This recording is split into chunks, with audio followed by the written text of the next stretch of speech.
Students, आज हम नया टॉपिक लेंगे भारतीय अर्थव्यवस्था पर ब्रिटिश शासन का प्रभाव। भारतीय अर्थव्यवस्था पर ब्रिटिश शासन का प्रभाव, impact of British rule on Indian economy. अच्छा महत्वपूर्ण टॉपिक है और ये टॉपिक स्टूडेंट्स का कम पढ़ा हुआ होता है, आर्थिक प्रभाव कम दिखाई देता है, तो इसको ध्यान से सुनेंगे और एग्जाम में कौन से प्रश्न आते हैं उन पर भी चर्चा करेंगे। देखिए, ईस्ट इंडिया कंपनी या हम यूं कहें यूरोपीय कंपनियां ये भारत में व्यापार करने के लिए आई थी और यहाँ विशेष रूप से सूती कपड़ा, मसाला, औषधियां, दस्तकारी वस्तुएं इनके व्यापार के लिए आई थी। सबसे पहले पुर्तगाली आए थे, पुर्तगालियों के बाद में डच आए, डचों के बाद अंग्रेज आए, अंग्रेजों के बाद फ्रांसीसी आए। इनमें आपस में संघर्ष हुआ और अंततः ईस्ट इंडिया कंपनी भारत में विजय होती है और यहाँ भारत पर शासन करती है। ईस्ट इंडिया कंपनी ने लगभग या यूं कहे अंग्रेजों ने लगभग 200 वर्ष भारत पर शासन किया। उसके आर्थिक प्रभाव क्या थे उनकी चर्चा करते हैं। सबसे पहला जो पॉइंट एक बनता है कि ये यूरोपीय कंपनियां आई, उसमें प्रारंभ में जब आई तो उसका क्या प्रभाव पड़ा था आप देखेंगे।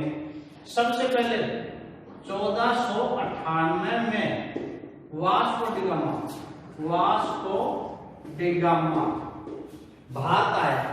वास्को डिगामा ये हो गई 15वीं शताब्दी, मतलब 15वीं शताब्दी लगभग समाप्त हो चुकी थी।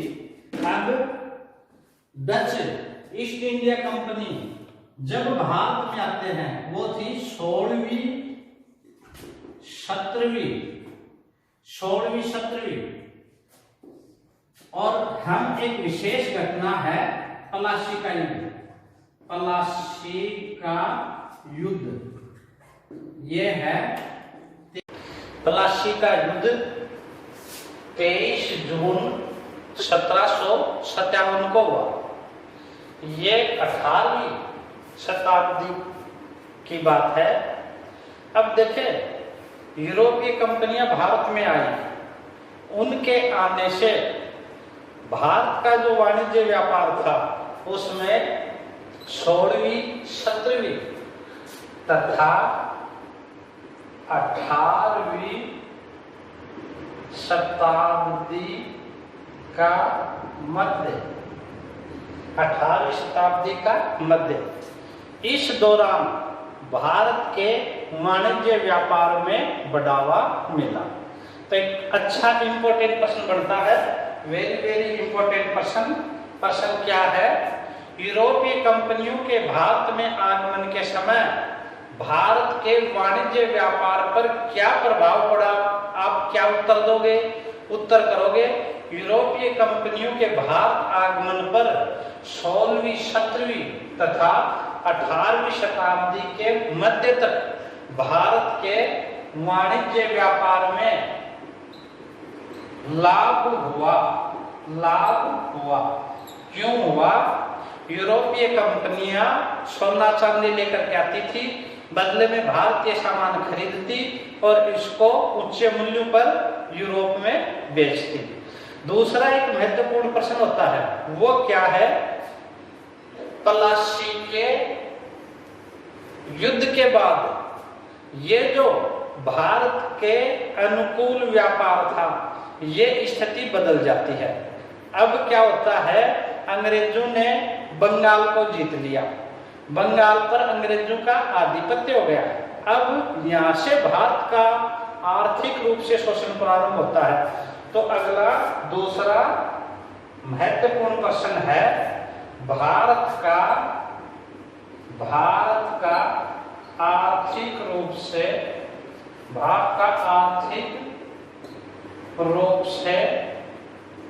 शोषण कब प्रारंभ हुआ? तो कब प्रारंभ कहेंगे? इस घटना से, प्लासी के युद्ध से। कौन क्या कहेंगे? 1757 ईस्वी। या पुनः सुने, भारत का आर्थिक रूप से शोषण कब प्रारंभ होता है? प्लासी के युद्ध के बाद। प्लासी के युद्ध के बाद भारत का आर्थिक शोषण प्रारंभ होता है। तो देखो, अभी तक हमने जो चर्चा की उसमें ब्रिटिश शासन का भारतीय अर्थव्यवस्था पर प्रभाव, इसमें उपनिवेशवाद के जो चरण में कर रहे हैं हम, उसमें पहला एक इंपॉर्टेंट पड़ता है, यूरोपीय कंपनियों के आगमन से भारत के वाणिज्य व्यापार पर क्या प्रभाव पड़ा, लाभ हुआ वाणिज्य व्यापार को। कौन सी शताब्दी में? 16वीं, 17वीं और 18वीं शताब्दी के मध्य ये व्यापार भारत के अनुकूल था। दूसरा जो प्रश्न बन रहा है, इंपॉर्टेंट प्रश्न बन रहा है, वो क्या बन रहा है कि ये थोड़े समय के लिए ये लाभ सिद्ध हुआ।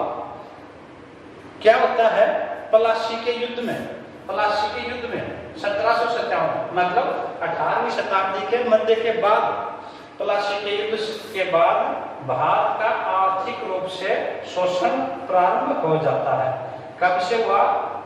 1757 से, या प्लासी के युद्ध से, या ईसाई कह देंगे 18वीं शताब्दी के मध्य से, 18वीं शताब्दी के मध्य से। देखो ये शोषण किस तरह से प्रारंभ हुआ।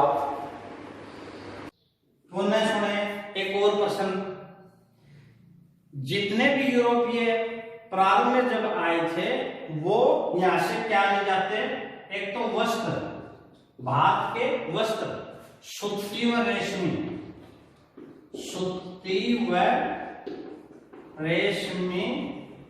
रेशमी वस्त्र एक ले जाते, मसाला एक ले जाते, औषधियां और एक ले जाते दस्तकारी वस्तुएं।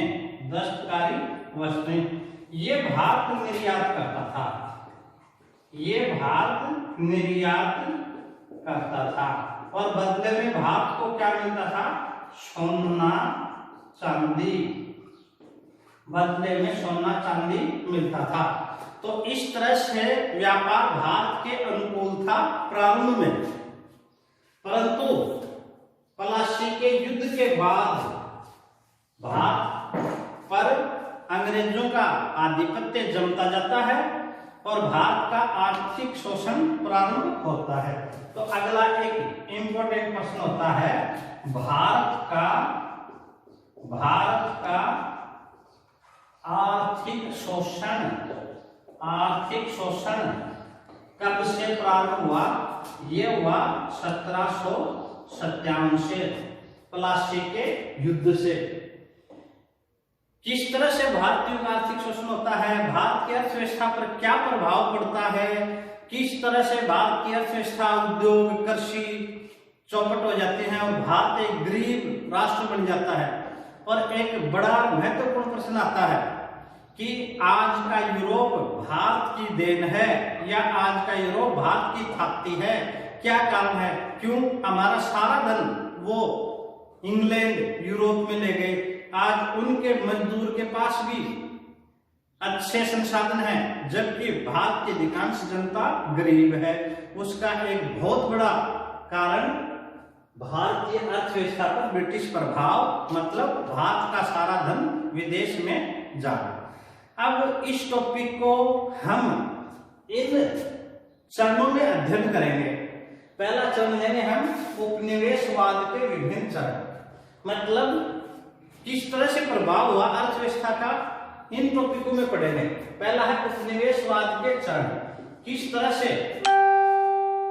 हमारा आर्थिक शोषण हुआ। दूसरा इसी टॉपिक में हम पढ़ेंगे भू राजस्व व्यवस्था, हमारी जो भू राजस्व व्यवस्था थी उस पर उन्होंने किस तरह से नियंत्रण स्थापित किया और किस तरह से हमारा शोषण किया। तीसरे पॉइंट में पढ़ेंगे भारतीय दस्तकारी का विनाश, भारत के जो हस्तकरघा उद्योग था उसका किस तरह से विनाश हुआ। चौथा पढ़ेंगे संपत्ति का पलायन या धन का निष्कासन। जैसे सर्वप्रथम दादा भाई नौरोजी ने धन निष्कासन का सिद्धांत दिया था। किस तरह से हमारे धन का पलायन होता है। कृषि का वाणिज्यीकरण, अंग्रेजों ने जैसे उनके राजस्व व्यवस्था करे, कृषि से संबंधित राजस्व व्यवस्था करे, तो उन्होंने जमींदारी प्रथा, रेतवाड़ी, महालवाड़ी, इनके द्वारा अत्यधिक राजस्व लगाकर हमारा आर्थिक शोषण किया और कृषि का वाणिज्यीकरण कर दिया।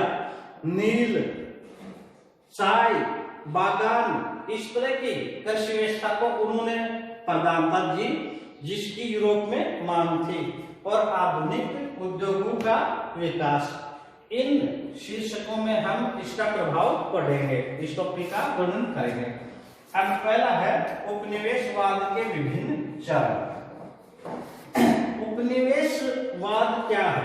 उपनिवेश एक शक्तिशाली देश के द्वारा एक पिछड़े देश पर अधिकार करके उसकी अर्थव्यवस्था को इस तरह से नियंत्रित करना कि अधिकार करने वाले देश को अधिक से अधिक आर्थिक रूप से लाभ हो, यही क्या कहलाता है? उपनिवेशवाद। जैसे भारत इंग्लैंड का उपनिवेश था, इंग्लैंड ने अपने आर्थिक हितों के तहत भारत में नीतियां अपनाई, तो भारत इंग्लैंड का एक उपनिवेश था, या यूं कहें हम भारत इंग्लैंड का गुलाम था। उपनिवेशवाद के विभिन्न चरणों के बारे में एक इंपॉर्टेंट पुस्तक है जिसमें वर्णन किया गया है, वो है रजनी पामदत्त की पुस्तक इंडिया टुडे, या इसको हिंदी में कहेंगे आज का भारत। तो एक इंपॉर्टेंट प्रश्न लगा लेंगे। उपनिवेशवाद पर लिखी गई पुस्तक इंडिया टुडे किसने लिखी? तो ये पुस्तक किसकी है? रजनी पामदत्त की। इस पुस्तक में कार्ल मार्क्स के उदाहरणों के द्वारा, कार्ल मार्क्स की टिप्पणियों के द्वारा अच्छा वर्णन किया गया है, और भारत में उपनिवेशवाद के विभिन्न चरणों पर सबसे अच्छी पुस्तक मानी जाती है इंडिया टुडे, जिसके लेखक थे रजनी पामदत्त। इस पुस्तक में भारत में उपनिवेशवाद के 3 चरण बताए हैं। कितने चरण बताए हैं? 3। पहला चरण कौन सा है? वाणिज्यिक पूंजीवाद। दूसरा चरण कौन सा है? औद्योगिक पूंजीवाद।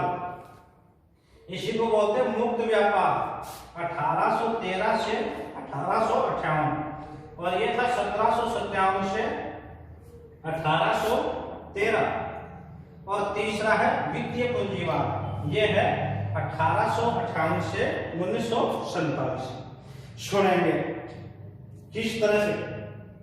देखो, यदि हम बात करें ईस्ट इंडिया कंपनी की या अंग्रेजों की या ब्रिटिश शासन की, तो जैसे सबसे पहले उनका अधिकारी कैप्टन हॉकिंस आया 1608 में। 17वीं शताब्दी, 18वीं शताब्दी, 19वीं शताब्दी, जब अंग्रेज पहले भारत में आए थे, तब सोना चांदी लेकर के आते थे। हमारे जो बुनकर है या हमारा बाजार, भारत का बाजार जो कीमत तय करता, उसके पैसे देते, सोना चांदी देते और सामान खरीद के ले जाते, और वो यूरोप में ऊंचे मूल्य पर बेच करके लाभ कमाते। पहले थी स्थिति ये, इसमें ये भारत के व्यापार के अनुकूल था। परंतु 1757 के प्लासी के युद्ध के बाद भारत की स्थिति बदल जाती है और यहां से हमारा आर्थिक शोषण होता है। तो उपनिवेशवाद का पहला चरण दिया है 1787 से।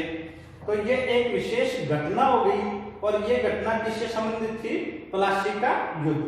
हम एक इंपॉर्टेंट प्रश्न कर भी चुके हैं, भारत का आर्थिक शोषण कब से प्रारंभ होता है? 1757 से। तो ये प्रश्न यहाँ से है, 1757 से 1813 तक प्रथम चरण की जो घटना होती है। देखो, इसमें किस तरह से भारत का शोषण किया गया। वाणिज्यिक पूंजीवाद में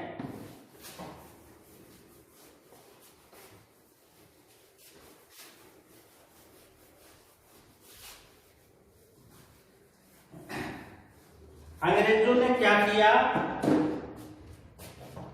1757 से 1813 में किस तरह से मालार्थिक शोषण किया। देखिए, ये जो प्लासी का युद्ध था, प्लासी का युद्ध, इस युद्ध के द्वारा बंगाल पर अंग्रेजों का नियंत्रण हो गया। बंगाल का नवाब सिराजुद्दौला अंग्रेजों के अधीन हो गया। तो यहाँ कुछ धन इन्होंने बंगाल के नवाब से प्राप्त किया, बंगाल के नवाब से प्राप्त किया। अब देखो, एक घटना होती है 22 अक्टूबर 1764, बक्सर का युद्ध। इस बक्सर के युद्ध में अंग्रेजों ने मुगल सम्राट शालम द्वितीय, अवध का नवाब सुजाउद्दौला व बंगाल के पूर्व नवाब मीर कासिम को पराजित कर दिया था। और इस समय ब्रिटिश सेना का सेनापति था हेक्टर मुनरो। देखो, जैसे ये बक्सर का युद्ध जीतते हैं, बक्सर के युद्ध के बाद अंग्रेजों को इलाहाबाद की संधि द्वारा,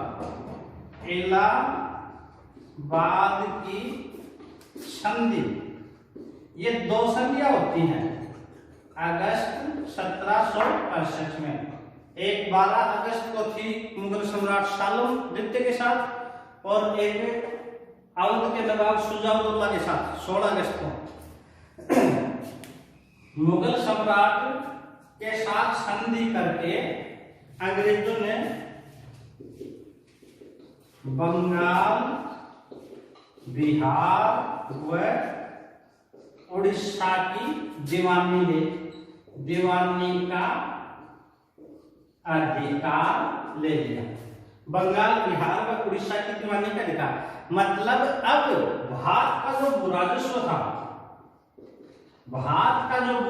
था वो किनको मिला, वो अंग्रेजों को मिला। भारत का वो राजस्व पर किसका अधिकार हो गया, अंग्रेजों का अधिकार हो गया। अब भारतीय सामान के लिए अब हमारा 2 तरह से शोषण हुआ।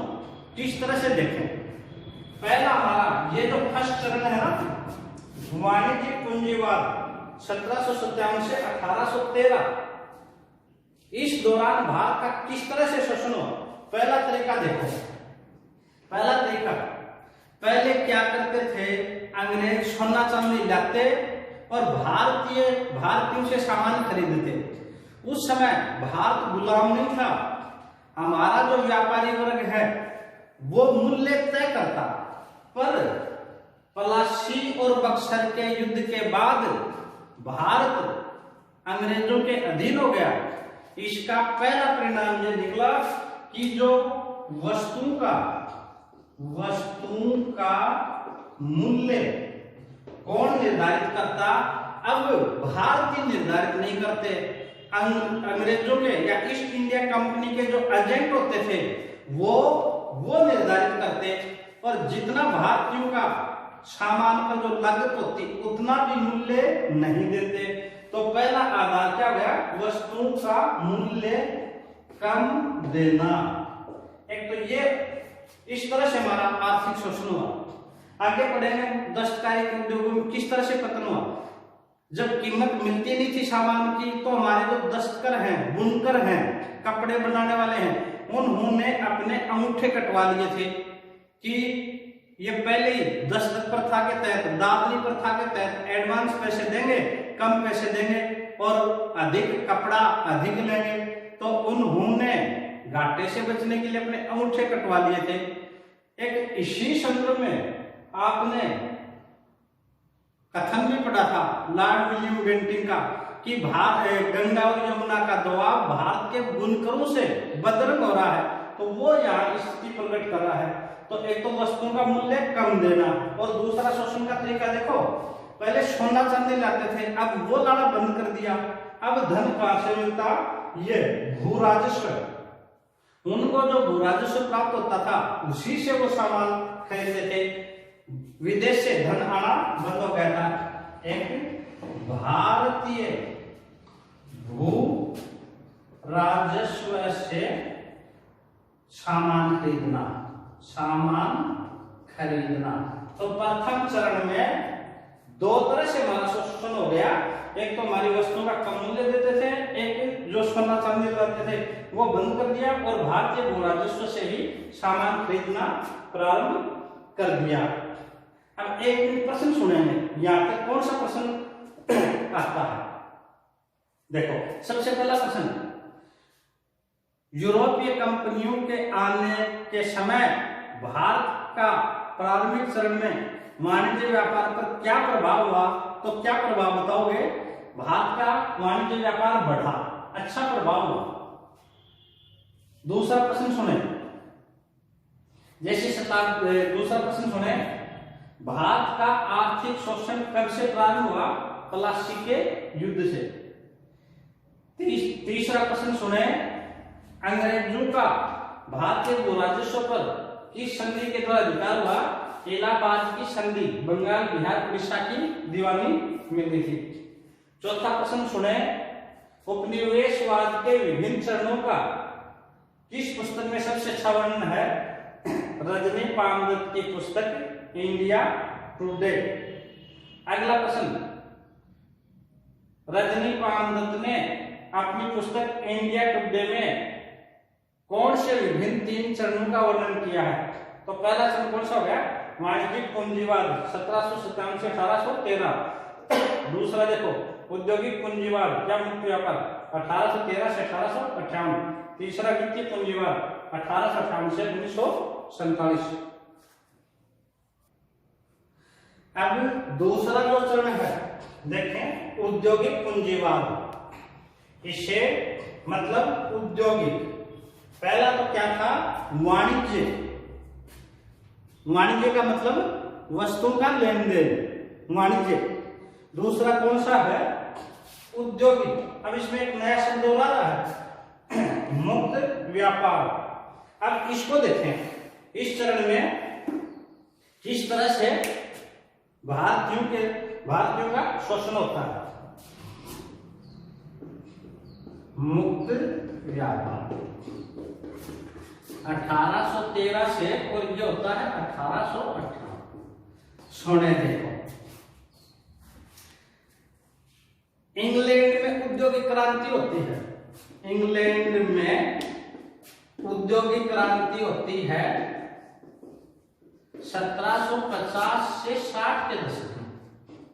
आप समझने की कोशिश करना, इंग्लैंड में औद्योगिक क्रांति हुई 1750 से 60 के दशक में, और वहां बहुत अधिक कंपनियां बढ़ी, और उन कंपनियों में अत्यधिक वस्त्र बन गया।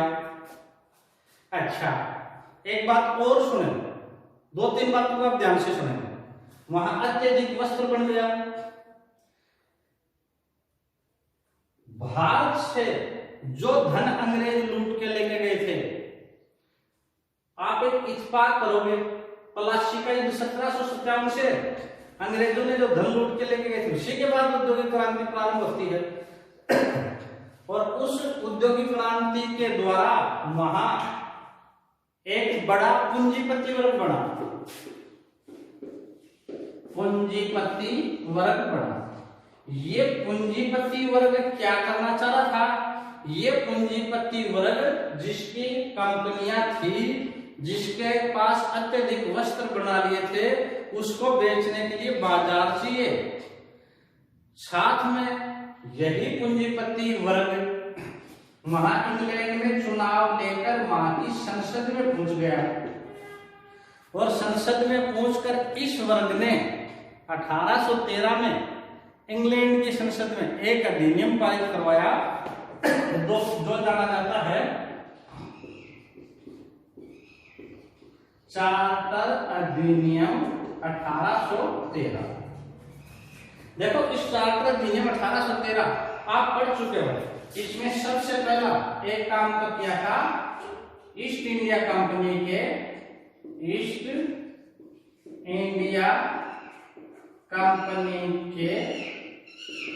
व्यापार के एकाधिकार पर रोक।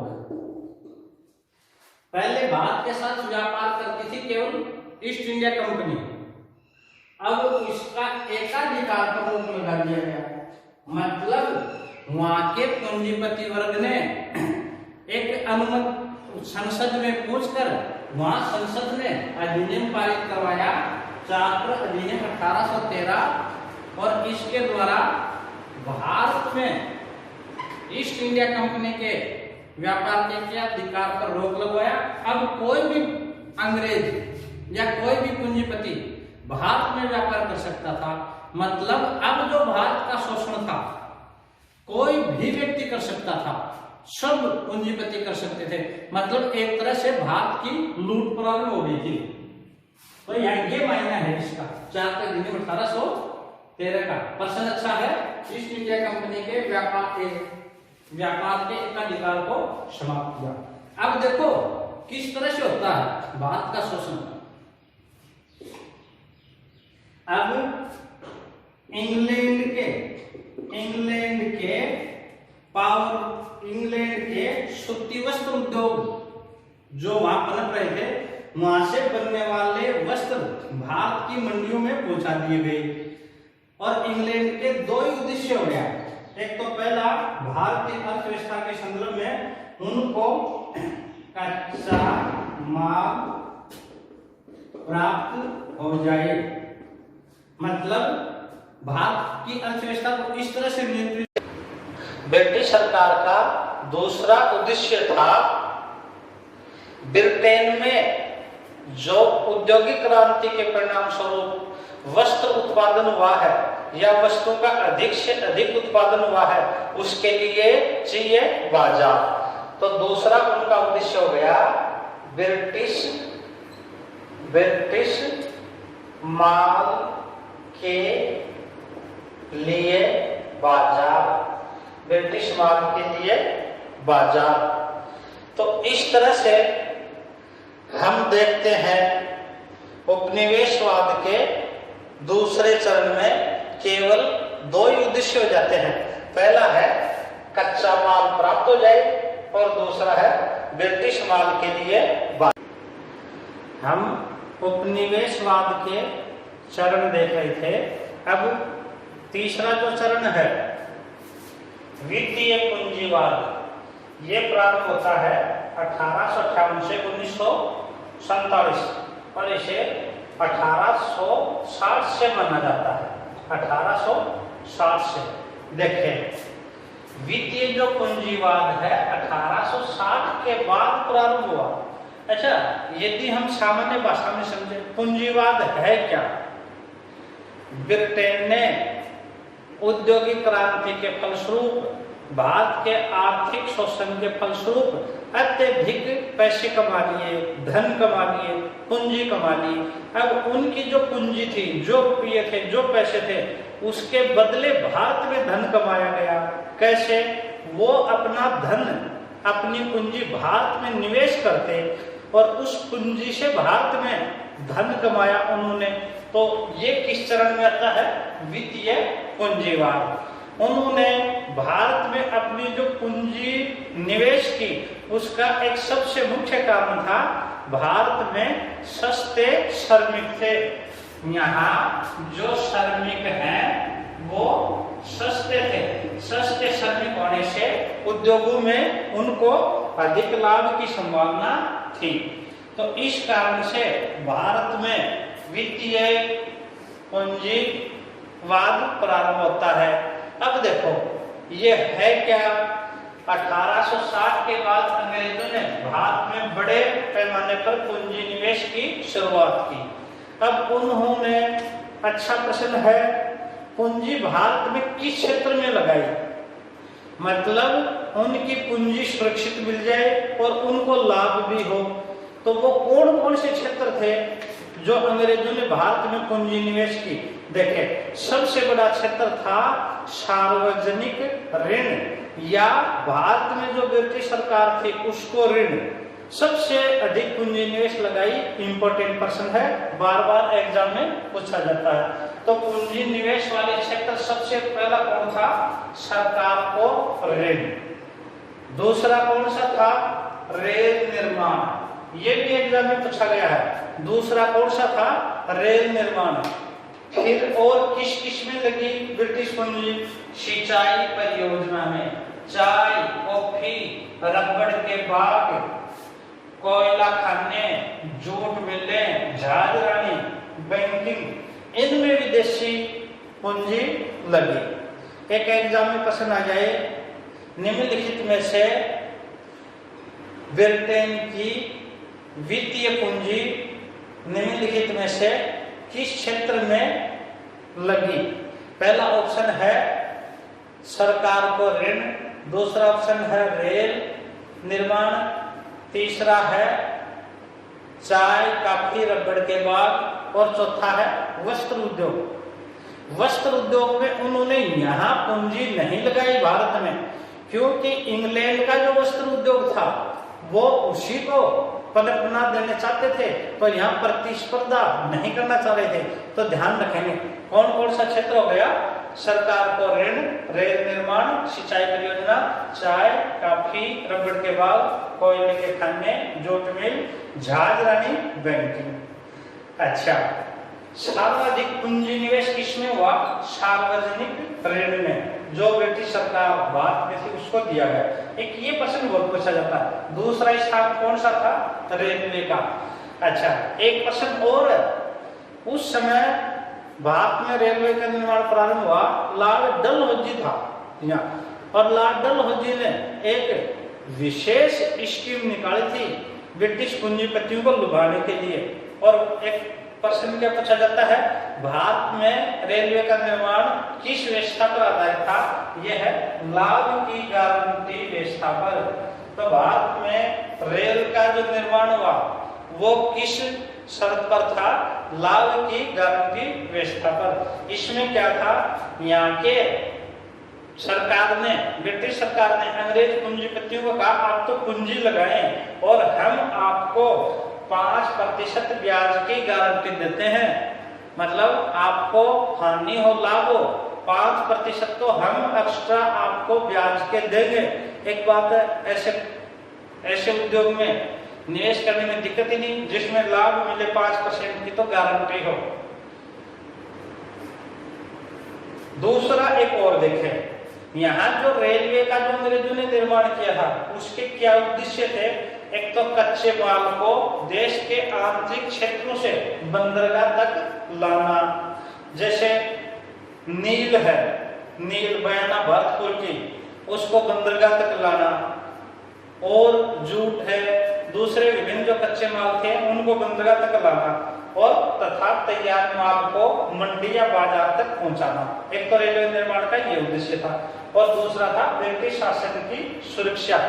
जैसे 1857 का जो विद्रोह हुआ, 1857 की जो क्रांति हुई, उस समय पंजाब से सिख सेना ने आकर के दिल्ली का विद्रोह दबाया। वो सेना रेल के माध्यम से बहुत शीघ्र यहाँ दिल्ली पहुंचाती गई थी। सर्वप्रथम रेल 1853 में डलहौजी के काल में मुंबई से थाने बनाई गई।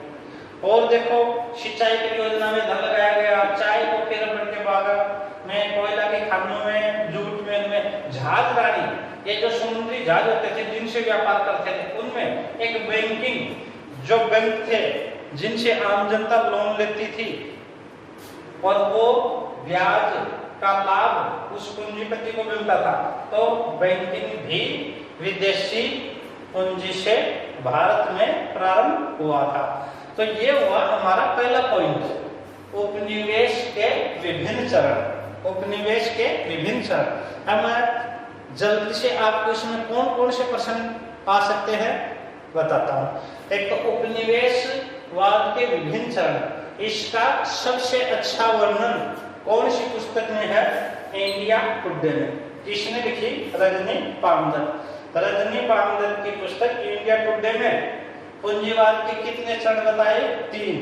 वाणिज्य पूंजीवाद 1757 से 1813, औद्योगिक पूंजीवाद 1813 से 1858, वित्तीय पूंजीवाद 1858 से 1947। अगला प्रश्न, यूरोपीय आने से भारत सरकार को या भारतीयों को लाभ पहुंचा कब तक? 16वीं, 17वीं और 18वीं शताब्दी का मध्य। 16वीं, 17वीं व 18वीं का मध्य। अगला प्रश्न, भारतीयों का आर्थिक रूप से शोषण कब से प्रारंभ हुआ? 1757, प्लासी का युद्ध। प्रथम चरण में कैसे शोषण किया? सस्ता माल खरीदा भारतीयों से। दूसरा, जो भू राजस्व मिलता था उसी से सामान खरीदा। औद्योगिक पूंजीवाद में कैसे हुआ? औद्योगिक पूंजीवाद में वहां का जो तैयार माल था वो भारत में बेचा और कच्चा माल लेके गए। वित्तीय पूंजीवाद में क्या था? उन्होंने पैसे लगाए, पूंजी लगाई। इसमें प्रश्न बनता है सबसे अधिक पूंजी किसमें लगी? सार्वजनिक ऋण में। दूसरा, रेलवे किस आधार पर थी? लाभ की गारंटी की व्यवस्था। कितने प्रतिशत ब्याज की गारंटी थी? 5%। तो ये हमारा हुआ पहला पॉइंट, उपनिवेशवाद के विभिन्न चरण। इसको तैयार कर लेना, अगली क्लास में दूसरे पॉइंट लेंगे।